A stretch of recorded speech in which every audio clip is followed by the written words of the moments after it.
He was a prisoner. He was a warrior.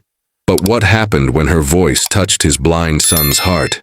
You won't believe what the Comanche warrior did next. Thank you so much for watching, and for all your comments. Let me know at the end if you liked the story, and where you're watching from and why you're following this. The Texas plains stretched endless under the crimson sky of 1867, where the last rays of sunlight painted the grasslands in shades of copper and gold.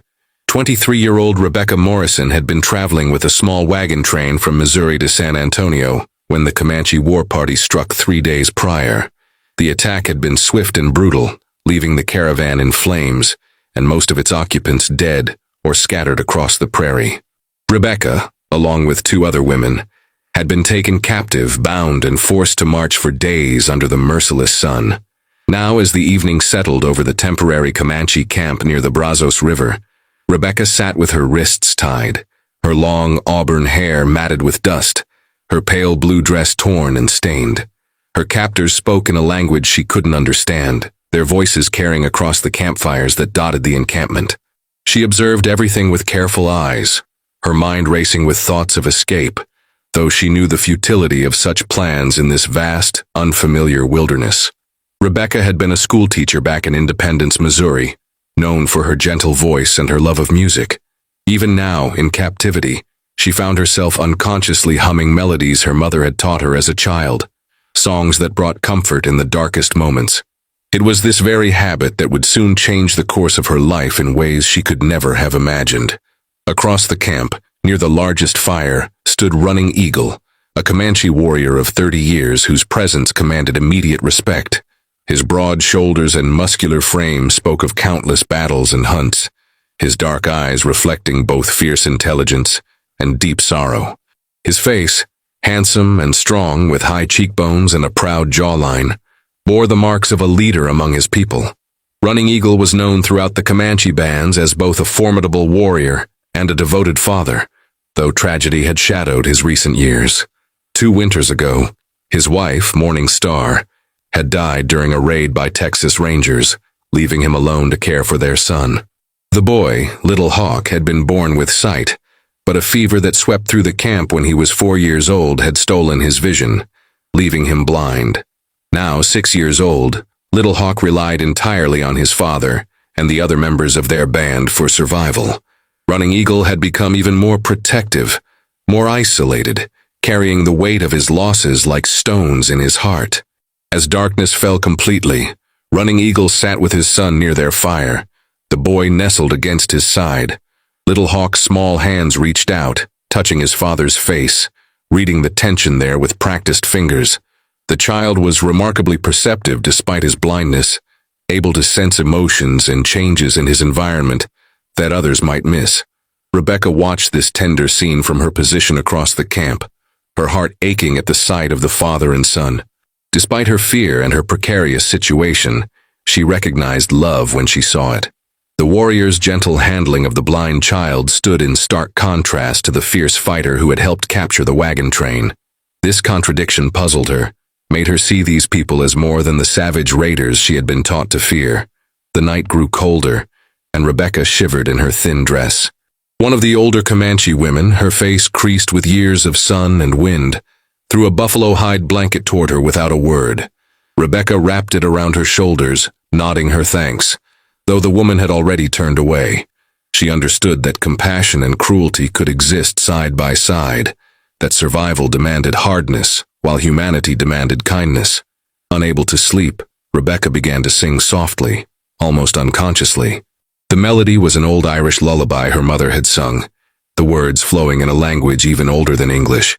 Her voice, clear and sweet despite days without water, carried across the quiet camp like a spirit on the wind. She sang of green hills and gentle rain, of mothers rocking babies to sleep, of peace and safety and home. The effect was immediate and unexpected. Little Hawk's head lifted, turning toward the sound with sudden alertness. His small face, beautiful despite the clouded eyes that could not see, lit with wonder. He pulled at his father's arm, speaking rapidly in Comanche, his voice excited and curious. Running Eagle's expression darkened as he realized his son was reacting to the white captive's singing. Rebecca fell silent as she noticed the warrior's attention fixed on her. Even across the distance between their fires, she could feel the intensity of his gaze, could sense both his anger and something else, something more complex. She lowered her eyes, fear returning in full force. She had heard terrible stories of what happened to captives who drew too much attention to themselves. But Little Hawk would not be quieted. The boy spoke insistently to his father, tugging at his arm. His face turned expectantly toward where Rebecca sat.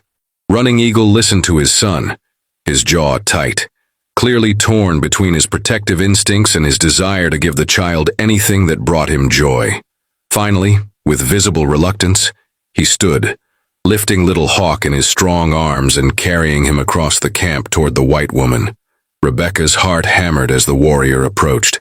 Up close, he was even more imposing, standing well over 6 feet tall, his body a testament to years of hard living and fighting. But it was his eyes that held her attention, dark and deep, filled with a grief and intelligence that transcended language barriers. He spoke to her in Comanche, his voice deep and commanding, though she understood nothing of the words. When she shook her head helplessly, indicating she didn't understand, frustration flickered across his features. He gestured to his son, then to her, making a motion near his mouth. The meaning became clear. He wanted her to sing for the boy. Rebecca hesitated, wondering if this was some kind of test, if refusing would mean punishment. But looking at Little Hawk's eager, upturned face, she found she couldn't deny the child. She began to sing again, choosing another lullaby, this one in English, but with a melody so universal it seemed to transcend words. Little Hawk's face transformed with delight, a smile spreading across his features that made him look even younger than his 6 years. He reached out his hands toward the sound, and Rebecca, moved by impulse, extended her own bound hands to let the child touch them. Little Hawk's fingers explored her hands gently, feeling the smoothness of her skin, so different from the calloused hands of the Comanche women. He spoke to his father, his voice full of questions.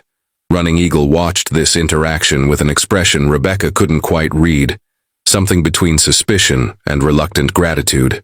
When the song ended, Little Hawk immediately asked for more, his words unintelligible to Rebecca, but his meaning clear. She sang 3 more songs before Running Eagle finally pulled his son away, the boy protesting even as his father carried him back to their fire. But something had shifted in that brief encounter. Some invisible thread had been woven between the captive white woman, the blind Comanche boy, and the grieving warrior father. Rebecca felt it, strange and undeniable, as she watched them disappear into the shadows beyond the firelight. That night, as she lay on the hard ground wrapped in the buffalo hide, Rebecca stared up at the vast expanse of stars overhead and wondered what the morning would bring. She thought of her own family, her parents and younger brother back in Missouri, who would never know what became of her. She thought of the life she had planned, teaching school in San Antonio, perhaps finding a husband, building a future in Texas. All of that seemed impossibly distant now, like a dream that belonged to someone else. Yet despite her fear and uncertainty, she couldn't stop thinking about the warrior's face when he had brought his son to hear her sing, the way his hard expression had softened almost imperceptibly as he watched Little Hawk's joy. There was humanity there, depth and feeling that challenged everything she had been taught about the Comanche people. The morning sun rose harsh and unforgiving over the Comanche camp, bringing with it a day that would test Rebecca's courage in ways she had never anticipated. She was awakened roughly by one of the warriors, her bindings cut from her wrists only to be replaced with a length of rawhide that tied her to a post near the women's work area. The other 2 captive women were similarly bound, and together they were put to work scraping buffalo hides, a task that left their hands raw and bleeding within the first hour. Rebecca worked in silence, her mind focused on survival, on not drawing attention to herself. She watched the Comanche women trying to learn from their efficient movements, their practiced hands. Some of the women ignored the captives entirely, while others shot them looks of pure hatred, reminders that these white women represented an enemy that had killed their own people, destroyed their way of life with advancing settlements and broken treaties. It was nearly midday when Little Hawk appeared, led by an elderly woman who Rebecca would later learn was called Gray Dove, the boy's grandmother and Running Eagle's mother. The child moved with surprising confidence despite his blindness, one hand on Grey Dove's arm, his feet finding the uneven ground with practiced care. He was searching for something, his head turning this way and that, and when Grey Dove brought him near enough to hear Rebecca's breathing, his face lit with recognition. He spoke rapidly to his grandmother, pointing toward Rebecca with unerring accuracy. Grey Dove's response was sharp, clearly dismissive, but Little Hawk persisted with the stubborn determination of a child who knows what he wants. The old woman finally relented with obvious reluctance, leading the boy closer to where Rebecca knelt working on the buffalo hide. Little Hawk sat down near Rebecca, speaking to her in Comanche, his voice friendly and excited. When she responded softly in English, explaining that she couldn't understand him, he seemed unbothered by the language barrier. Instead, he began to hum, trying to recreate the melodies she had sung the night before, his small voice earnest and slightly off-key. Rebecca's heart melted at the sound, and without thinking of the consequences, she began to sing quietly, continuing her work as her voice wove the lullaby through the afternoon air. The effect on the camp was immediate. Several of the Comanche women stopped their work to listen, their expressions ranging from curiosity to annoyance. Grey Dove stood with her arms crossed, watching this interaction with a frown that couldn't quite hide her surprise at seeing her grandson so happy, so engaged with another person. The old woman had watched Little Hawk withdraw into himself after losing his sight, had seen his world shrink to the small circle he could navigate by touch and sound. This white woman's singing had awakened something in the boy that had been dormant for too long. Running Eagle emerged from his lodge as the sun reached its zenith, his attention immediately drawn to the sound of singing and his son's delighted laughter. He approached with long, purposeful strides, his expression thunderous. He spoke harshly to his mother, gesturing at Rebecca and Little Hawk, clearly demanding to know why the captive was being allowed to interact with his son. Grey Dove responded with equal force, her aged voice sharp with authority that even her warrior son could not completely dismiss. Their argument drew the attention of others in the camp, including several senior warriors and the band's chief, Stone Shield, a man in his 50s whose weathered face spoke of wisdom earned through decades of leadership. Stone Shield observed the scene with calculating eyes, noting Little Hawk's unprecedented animation, the way the blind boy responded to Rebecca's presence. The chief approached Running Eagle, speaking in measured tones that gradually seemed to calm the younger warrior's anger. Rebecca continued to sing, though her voice trembled slightly with nervousness. She could sense the tension in the air, could feel multiple gazes upon her, judging, evaluating. Little Hawk reached out and found her hand, holding it gently as she sang, his small fingers wrapped around hers with complete trust. The simple gesture spoke louder than any words could, and even Running Eagle seemed affected by it, his expression shifting from anger to something more conflicted. Stone Shield made a decision, speaking with the authority of his position. Rebecca didn't understand the words, but she understood the result when her binding was removed from the post, when she was led to a different area of the camp, closer to Running Eagle's lodge. Grey Dove took charge of her, the old woman's face stern but not entirely unkind, and Rebecca realized with a mixture of relief and apprehension that her status had somehow changed.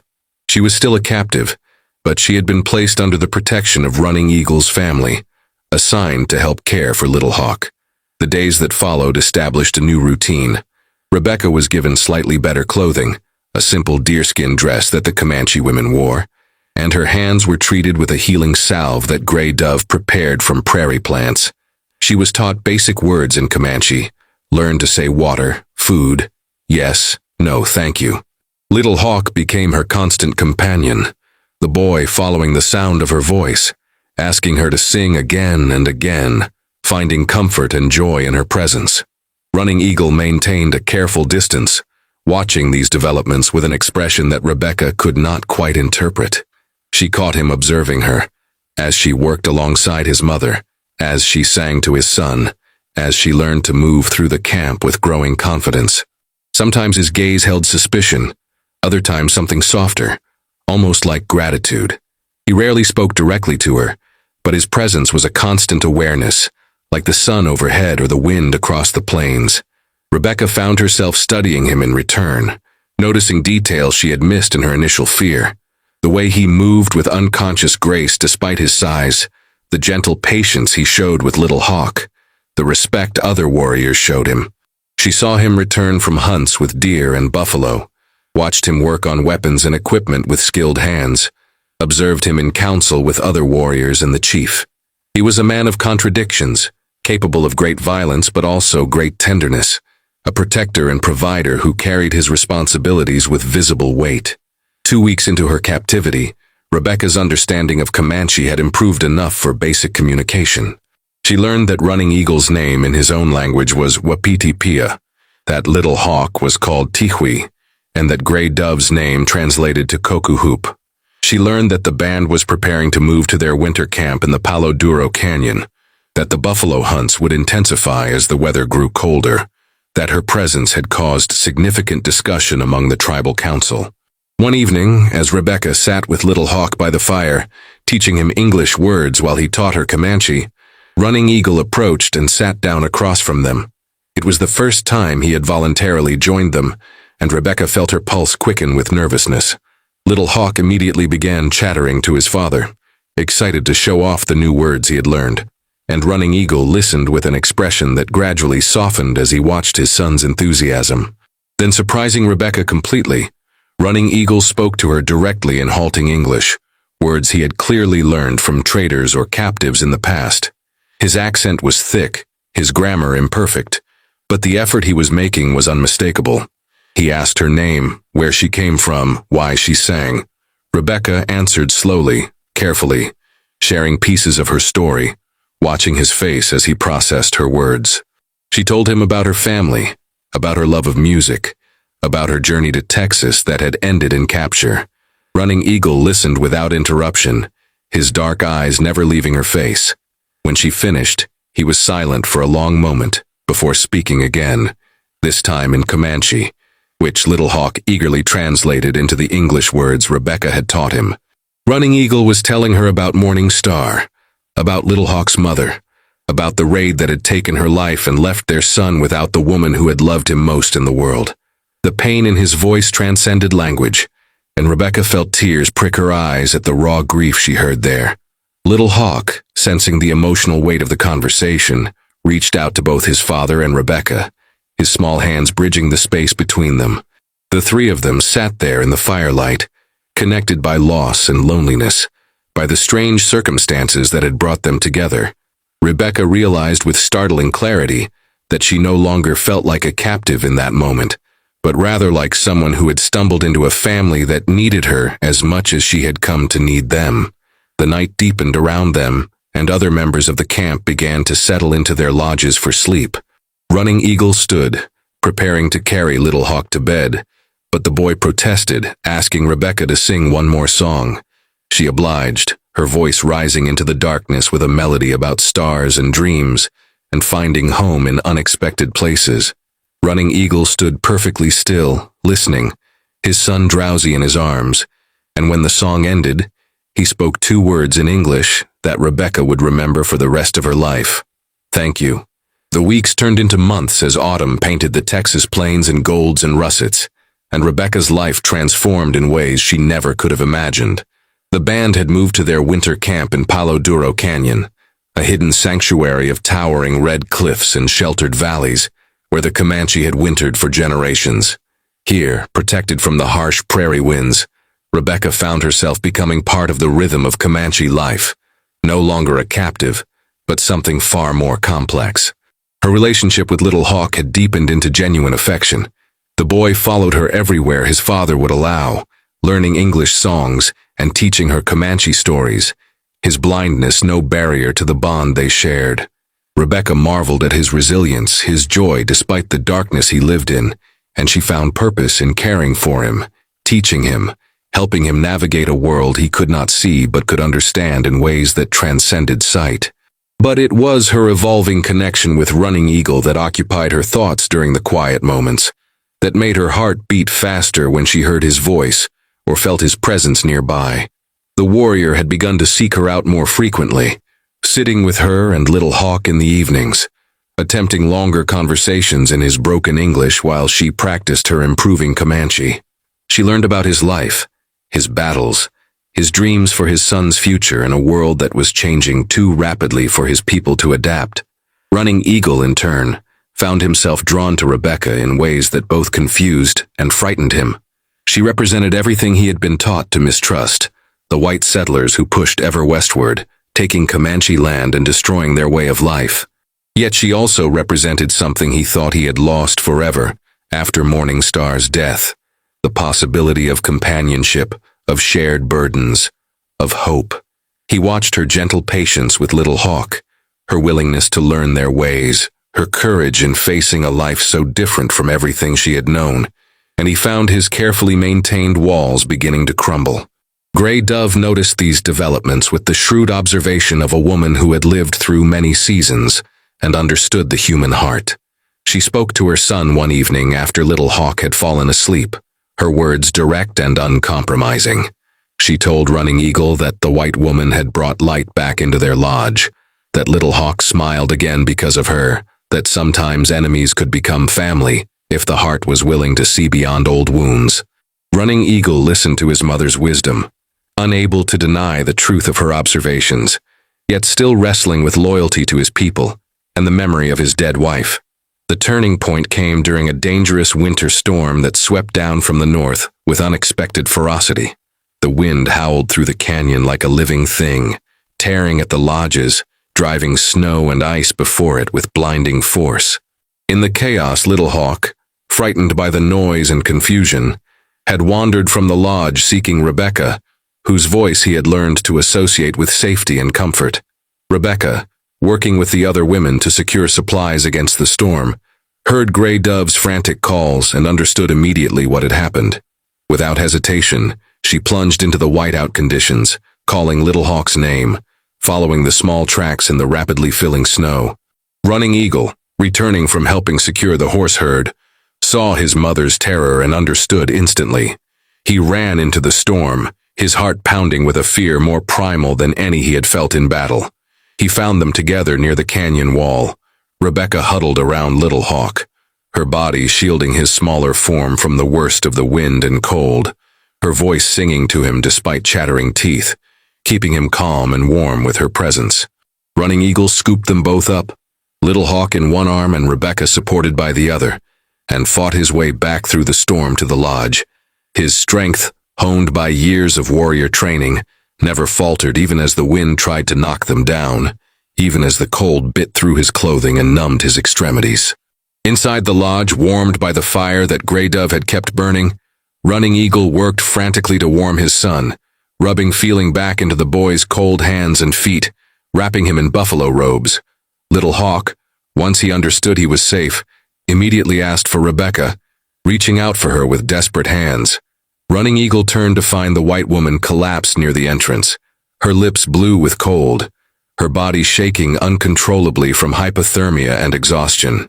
What happened next would be spoken of in the camp for years to come. Running Eagle lifted Rebecca with infinite care, bringing her to the fire, removing her wet clothing with hands that trembled not from cold but from emotion. Gray Dove helped him wrap Rebecca in warm furs, prepare hot broth to bring feeling back to her frozen body, apply healing herbs to the frostbite on her fingers and toes.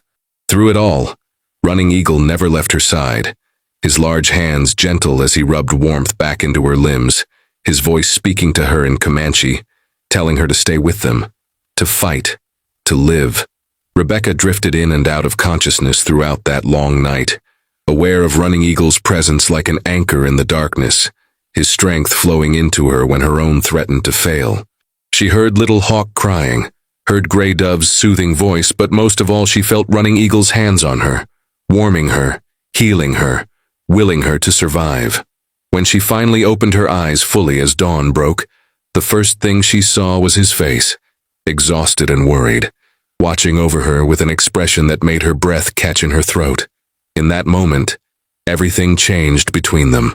Running Eagle reached out, touching her face with a tenderness that contrasted sharply with his warrior's hands, and spoke words in Comanche that Gray Dove quietly translated.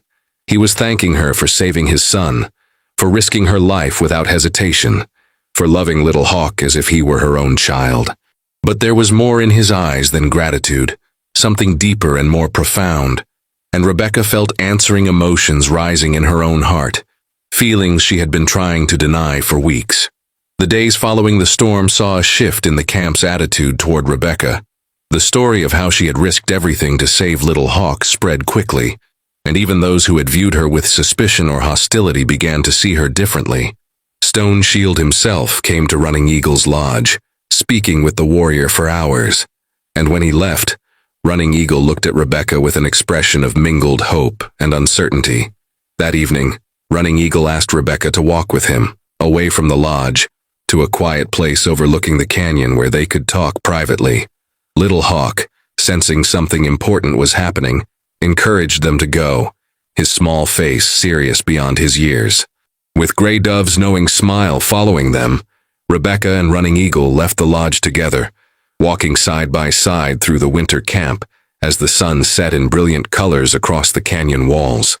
Running Eagle struggled to find the words, mixing Comanche and English, his normally confident demeanor replaced by an almost boyish nervousness. He told Rebecca that he had spoken with Stone Shield and the council, that he had received permission to make her a true member of the tribe if she wished it, to take her as his wife if she would have him. He spoke of his fears, his uncertainty about bridging two worlds that were at war, but also of his growing love for her, his admiration for her courage, his gratitude for the joy she had brought back into his son's life and his own. Rebecca listened with tears streaming down her face, her heart so full she could barely breathe. She thought of her old life, of Missouri and teaching school and the future she had planned, and realized that somewhere along this unexpected journey, she had found something far more precious. She had found a man who valued her strength as much as her gentleness, a child who needed her love, a people who had accepted her despite every reason not to, and a home in the most unlikely of places. She answered in Comanche, the words she had practiced with Gray Dove, telling Running Eagle that she loved him, that she loved Little Hawk, that she would be honored to become his wife and part of his people. Running Eagle pulled her into his arms, holding her against his chest where she could feel the rapid beating of his heart. And in that embrace, Rebecca felt all the broken pieces of her life rearranging into a pattern more beautiful than anything she could have designed herself. The wedding ceremony took place under the full moon 2 weeks later, a blend of Comanche tradition and the vows Rebecca wished to exchange. She wore a deerskin dress decorated with intricate beadwork that Gray Dove and the other women had created for her, her auburn hair braided with feathers and turquoise beads. Running Eagle stood tall and proud in his finest clothing, his love for her visible in every glance, every touch. Little Hawk, dressed in new clothing his grandmother had made, stood between them, his hands holding both of theirs, binding them together as surely as any ceremony could. Stone Shield performed the ritual, speaking of two peoples coming together, of love transcending boundaries, of hope for a future where understanding might replace conflict. The camp gathered to witness this unprecedented union, some still skeptical, but many moved by the obvious devotion between the couple and the happiness radiating from Little Hawk. When Running Eagle and Rebecca exchanged their vows, promising to love and protect each other and the boy who had brought them together, there were few dry eyes among the witnesses. The celebration that followed lasted long into the night, with feasting and dancing and songs in both Comanche and English.